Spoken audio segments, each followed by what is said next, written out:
Hi, welcome to Pamela Price Unfiltered. I'm Pamela Price, your host, and this is the space and the place for real talk. My special guest today is Stone Ramsey, an archivist, author, producer, and creator of the documentary Truth Be Told, The Dark Side of Gentrification. Check out the trailer. And Oakland is a city of beautiful homes and views, a fine place for living, working, and raising children. But in Oakland's future, as in all larger cities, there is an internal threat, the cancer of housing decay. Almost in the shadow of the City Hall can be found the end result of this disease, the slum. Oakland,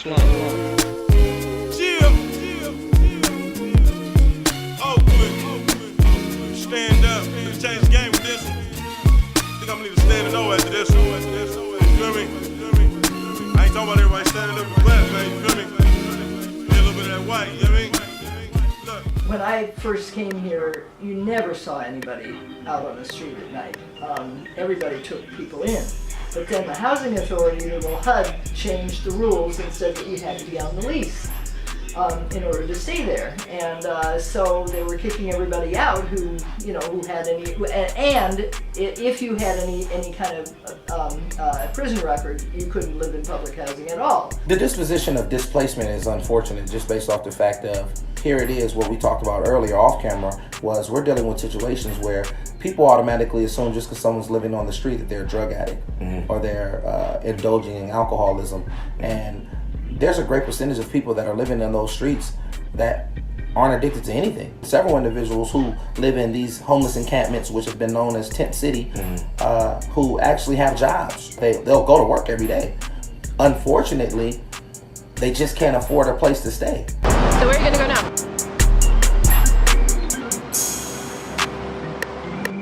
Wherever the good Lord takes me. I don't know. And that's the thing. That's why I wasn't gonna come out the tent, because where I won't go. Man, these police come over here, man, trying to push all my peoples up out of here, telling them they got to go, and they ain't giving them nowhere to stay, man. And they just taking your shit and throwing it in the garbage can without your permission. You almost made me cry up in there because you was saying good things, man. You almost made me cry because you was giving me love, but it was fake, man. I'm sorry you think that. I'm sorry you think that. Look. Try to trip me, they don't want me on my feet. All this time looking at you, don't see anything. In these streets, be prepared for what it bring. For the love I've been searching, I wrote it in the ice road. I'm sliding down that ice road. Curve kissing down that ice road. He on me down this ice road. Is that the city inspector was colluding with the city. So they was going to certain areas in the city of Oakland and they was labeling that they was blight areas. These is drug infested areas. These is crime areas. A solution that could possibly be something that bridges those two things is our mayor inoculating rent control. Libby Schaff, the mayor, got $25 million for emergency housing and help for the homeless. Well, what she did was she bought tough sheds that you would keep your dog or your bike in and put people in them. You did this as an answer to see whether or not the people would go for you housing them in dog houses. I've even been told this. We can't house the homeless in those abandoned buildings is because they gonna burn them down. They're gonna fill them up with trash. They're gonna do, well, if they had a home, if they had their own house, they're gonna fill it up with trash. They're gonna fill it up with whatever they want. But ain't that better than them filling it up on the streets? So right now, we're just picking up the debris, the burnt debris, and cleaning up the area. We're just doing a garbage run in between the tents to keep it halfway decent.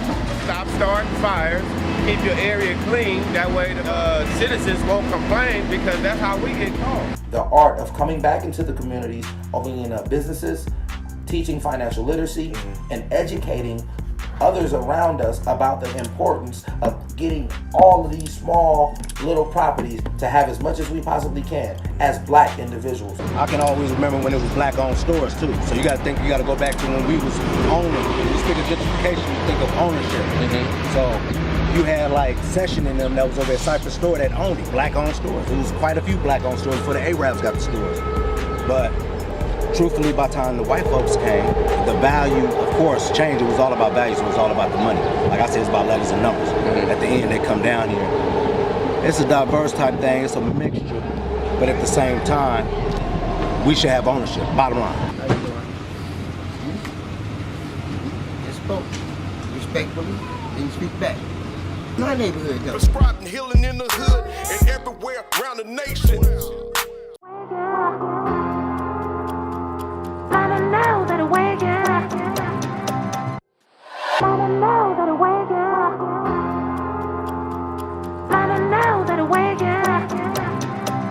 My guest today is Stone Ramsey, the COO of All Bay Music, the CEO of Ramsey Media Group, an author, poet, producer, filmmaker, and founder of the WISE program, the Written in Stone Entrepreneurship Program.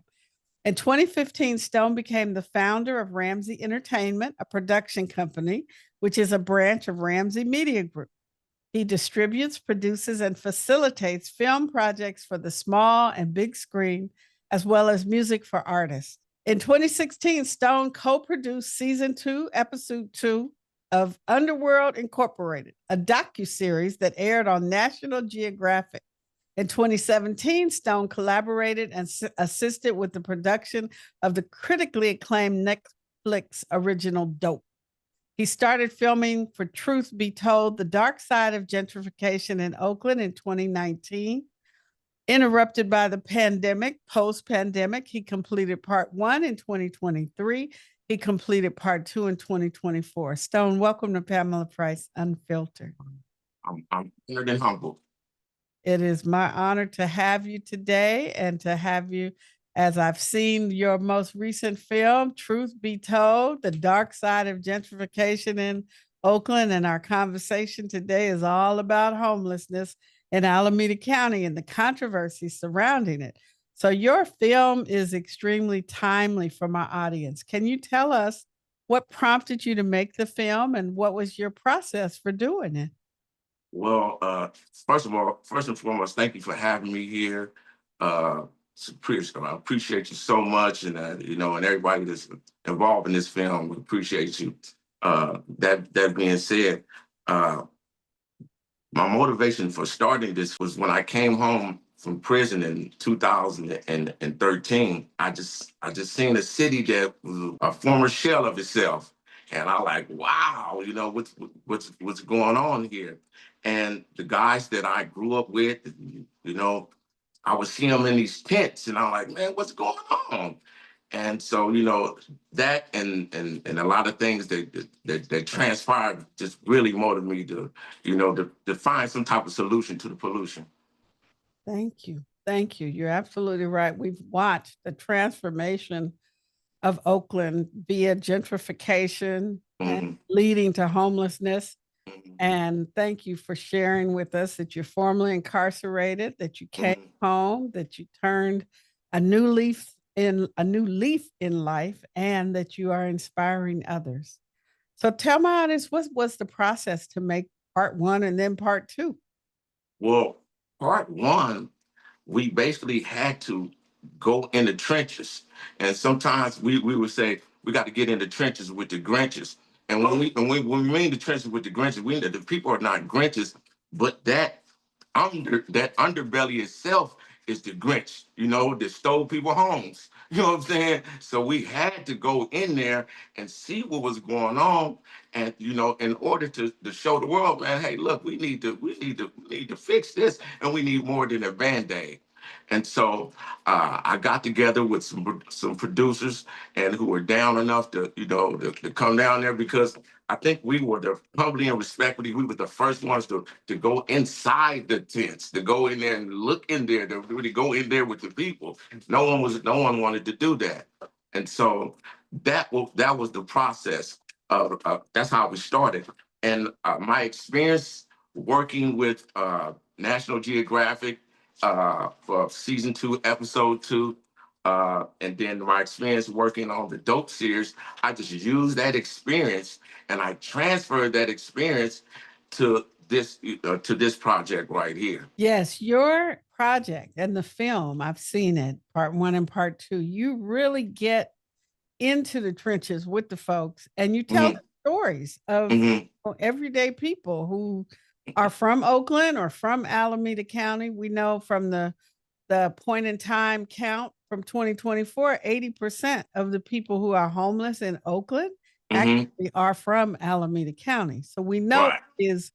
it's our family, it's our friends, it's our neighbors that have become unhoused.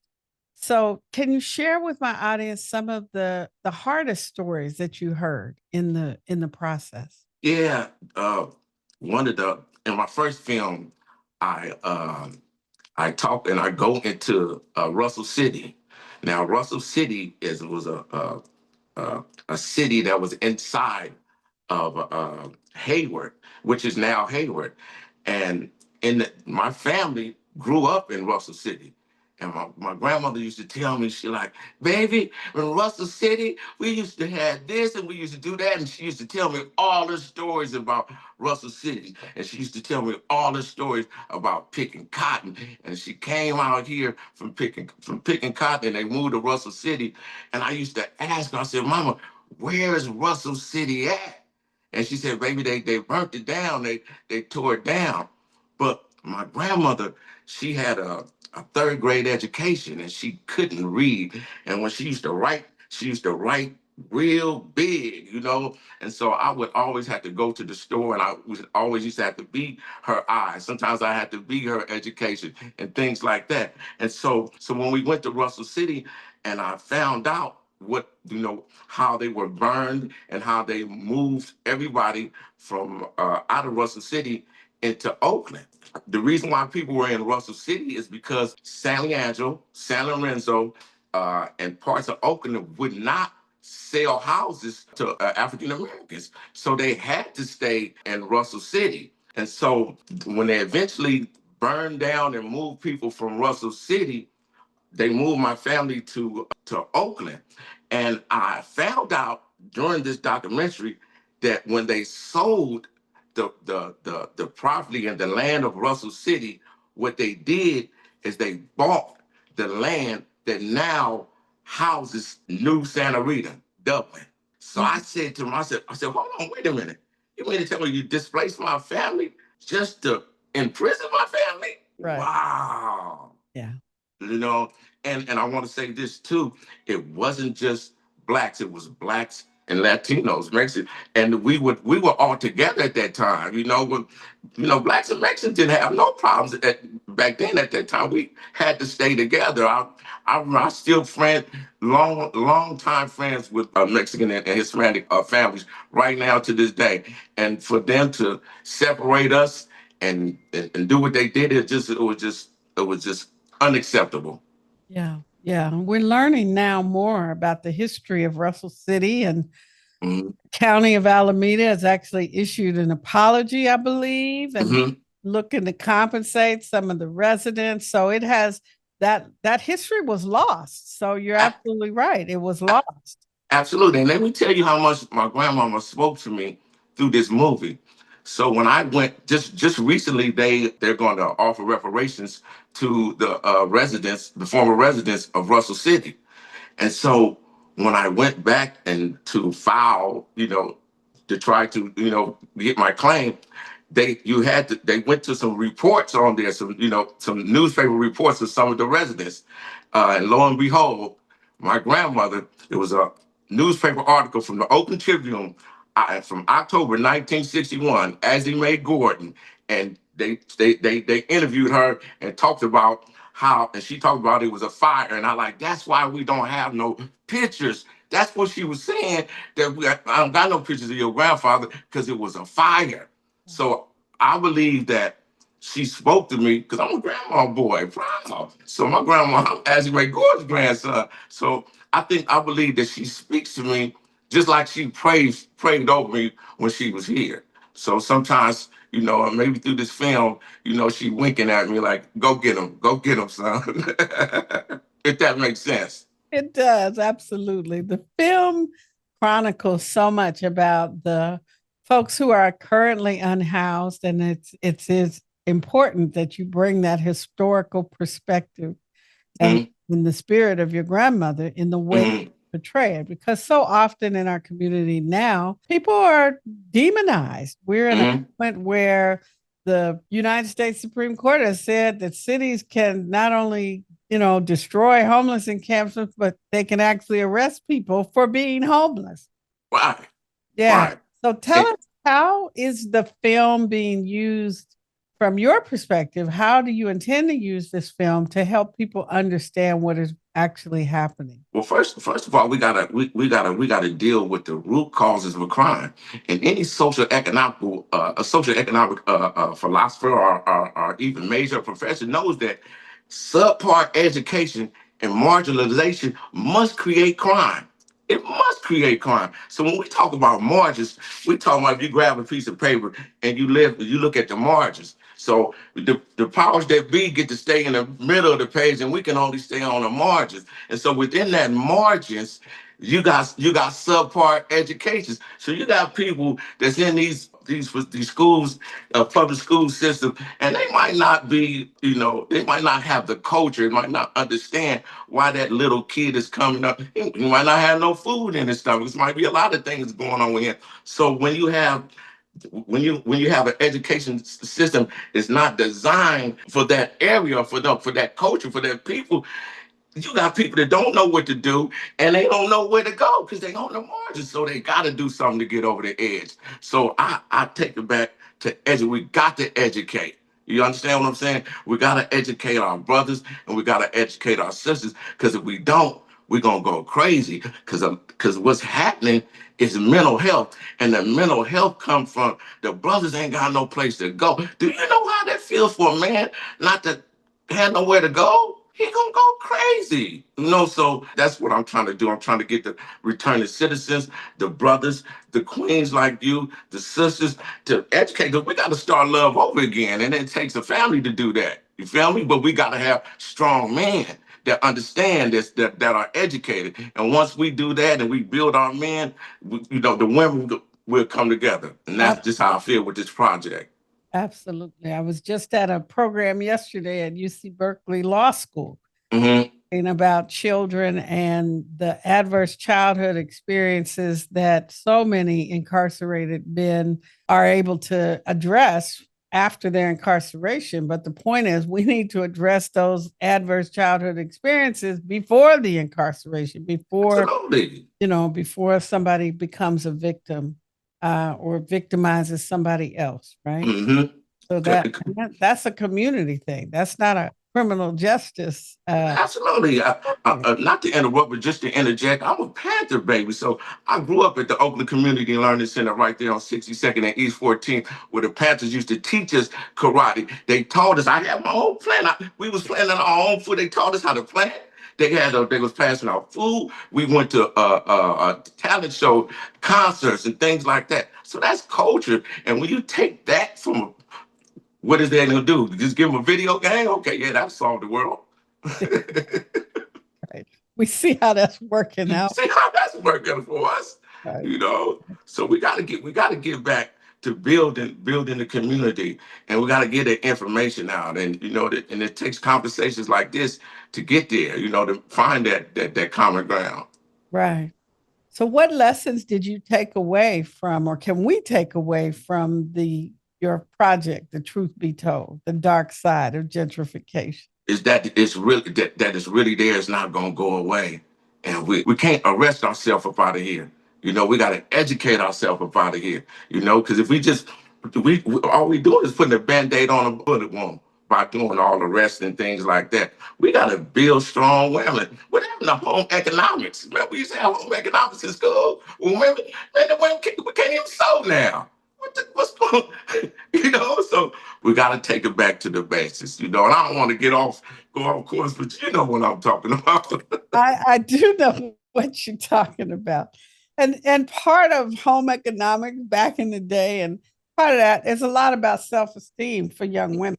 You know, there's self-esteem across the board for communities of color and marginalized communities because we don't have nothing, right? And we're made to feel like we're not anything. We don't count a voice. And so that is a self-esteem issue that, you know, unfortunately it does have to be addressed through education. And you're right. It was for me as well, the civil rights movement and being Black history and understanding who I was and where I came from and who came before me helped me have a sense of purpose and a value that I began to value myself and the things that I could accomplish and give that to our children. We got to. It starts with education. And if we don't educate them, we miseducate them all the way around the board. Education is the game changer. Absolutely. And that's what I think about this film. It was real educational, but at the same time,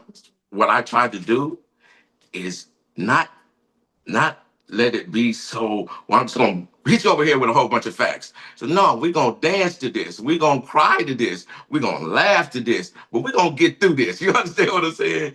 And so I made it hip hopish, you know, because most of the people that I seen do documentaries, they wasn't from, you know, our neck of the woods. So they only had a lens from that point of view. You got to get up out that camera and get up in there, you know. You understand what I'm saying? And really tell the story. And you got to have a rhythm and vibration to it. If it don't got no rhythm and vibration to it, it's just gonna be plain Jane. So with this project, I wanted it to have a rhythm, and I wanted it to have an Oakland rhythm. You know, if that makes sense. Oh, we know Oakland has a rhythm. We know it does. And from the bottom to the top, right? So whether you are on the person who's in the tent or on the corner, to hopefully the person who's the mayor of Oakland, you got the rhythm, right? We hope. And making that connection is so important. And I want to say this. Let me just say this. It was the brothers that I met behind the walls. And when they told me all the stories of these great men, I thought they was lying to me, right? They just trying to build my kid. They trying to build my self-esteem. Brothers ain't do it. So what happened was I went past their education, their curriculum. Then I got to reading Tolstoy, Dostoevsky. I started reading Shakespeare. I was reading John Steinbeck. So then I got to reading these other scholars, and they said, man, we got from Egypt. I just want to thank the brothers who took me when I was uneducated, when I was just I didn't know what I was, but they gave me somebody to be. And I really appreciate that. And man, and it's education, and they educated me. And I'm here with this film is to pass that education on. Each one teach one, reach one. Absolutely.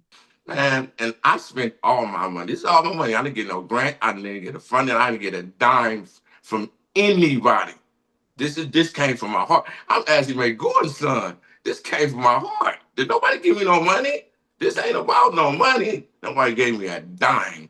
So if I don't make a dime on this, as long as Ashley Mae Gordon, she know I did it for her, you know, that's my profit, you know. So I'm just glad that I'm able, like I told you before, this is a surreal moment, you know, and I'm overwhelmed and I'm ecstatic to be exact. All right. Well, thank you so much. We appreciate it. And I hope that the community will certainly search out and find opportunities to view both part 1 and part 2 of The Truth Be Told, The Dark Side of Gentrification. We got a lot of conversation going on in Alameda County right now about our unhoused residents and what are our solutions. So it's important for people to be educated about what's really going on. So thank you so much for that.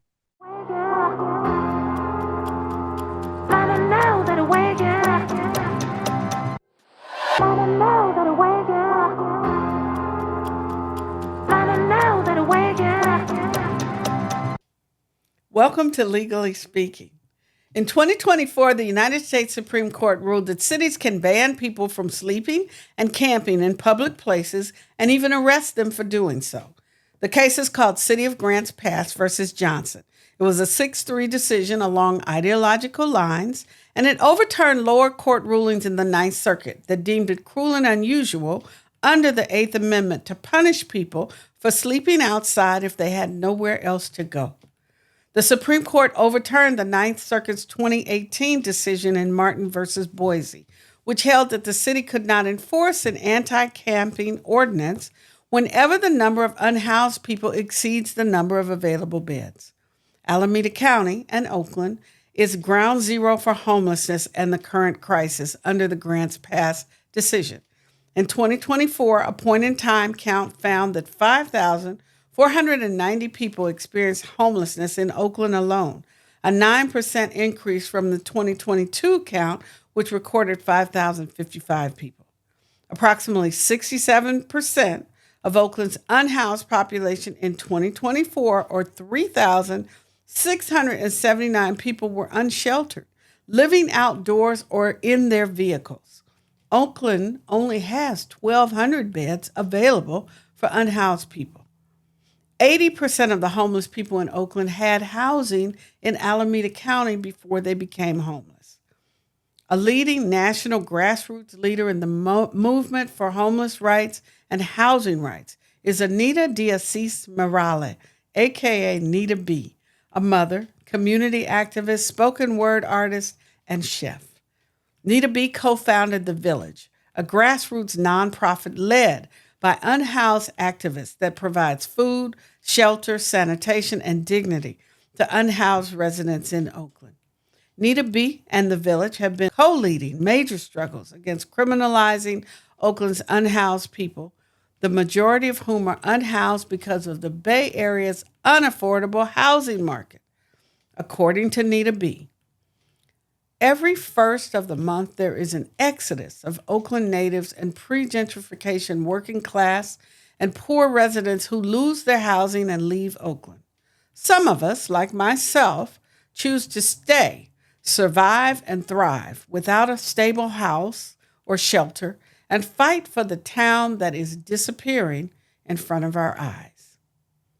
In late 2018, the Housing and Dignity Village sued the city of Oakland to stop it from clearing an encampment community for women and children at the corner of Eads and South Elmhurst Avenues.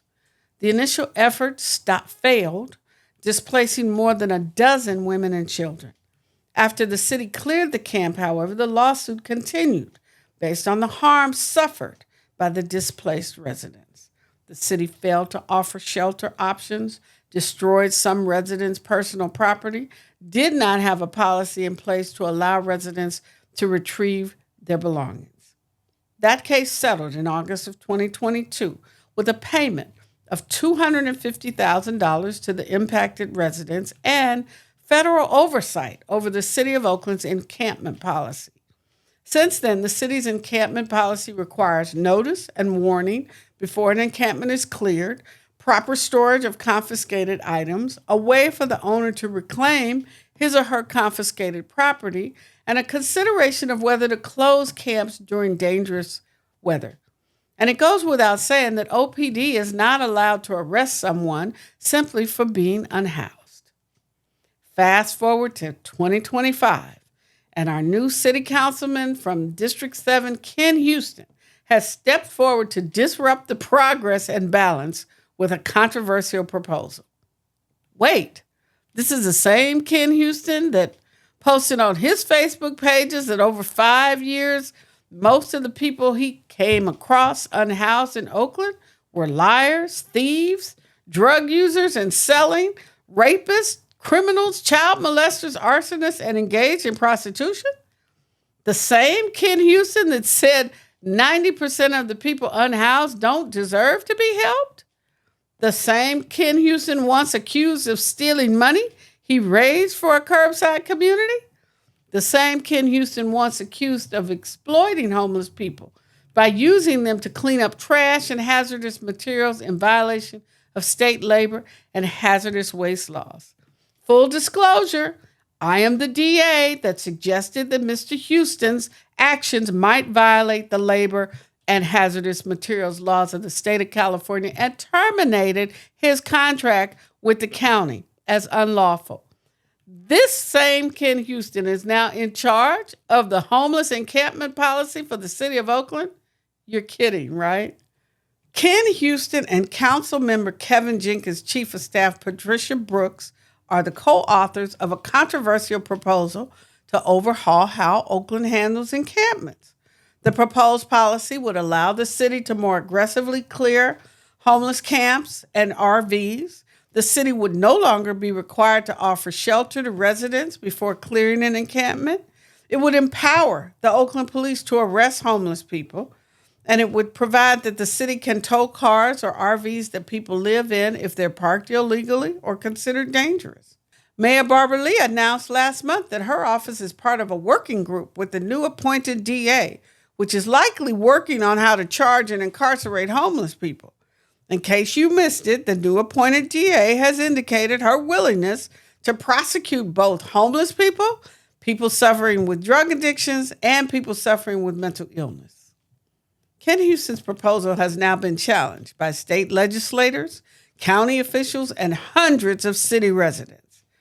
Ken Houston's proposal would jeopardize more than $45 million in homelessness funds that the county and Oakland are trying to receive from the state of California. The main pieces of Houston's encampment policy, according to Jonathan Russell, Alameda County's Health, Housing, and Homelessness Services Director, don't comply with state guidelines. The lack of a shelter requirement when closing a homeless camp, the lack of a clear policy for storing the residents' belongings, the lack of a strict enough policy on providing advance notice before closures. It was reported that no one from the city had actually checked with the state to see if this new proposed policy would fly for the $45 million grant application. And it will not likely pass the federal court's approval in the case already won on behalf of the original plaintiffs in the Housing and Dignity Village case. To add insult to injury, Ken Houston and Councilmember Jenkins have been cited for Brown Act violations. According to the city attorney's rule, quote, a series of one-on-one meetings or conferences that lead to a discussion, deliberation, or action by a majority of the council, 5 or more council members, is not permitted under the Brown Act. Now, Ken Houston claims he didn't know any better, and Kevin Jenkins claims that his chief of staff was somehow acting without his knowledge and consent. Patricia Brooks wrote the whole policy with Ken Houston, had a bunch of meetings with council members, and now Councilmember Jenkins said he was unaware of what she was doing. Who is he kidding? Oakland, in fact, is following Fremont, where the Fremont City Council voted in January of this year to criminalize homelessness. Fremont is a city with 111 beds and at least 800 people living on the streets. It is Alameda County's second largest city, and they made it illegal to camp anywhere on public property.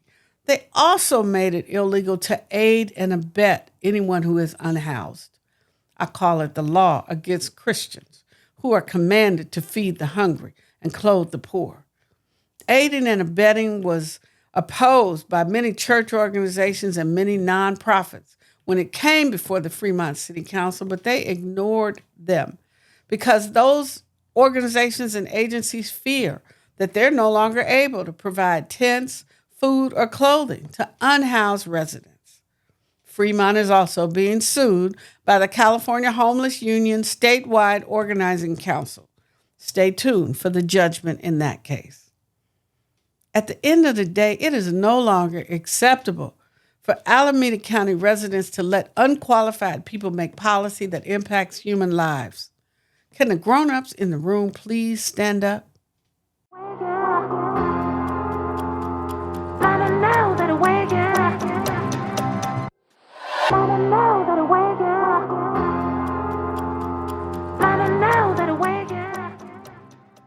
Thanks for tuning in to Pamela Price Unfiltered. Don't forget to like, share, and subscribe to our YouTube channel, and please sign up this month as a founding member or a paid subscriber to my Substack newsletter to read the weekly word from Pamela Price Unfiltered. Your support keeps the conversation raw and unfiltered. And you can also listen to this podcast wherever you get your podcasts. I don't know that way, yeah. I don't know.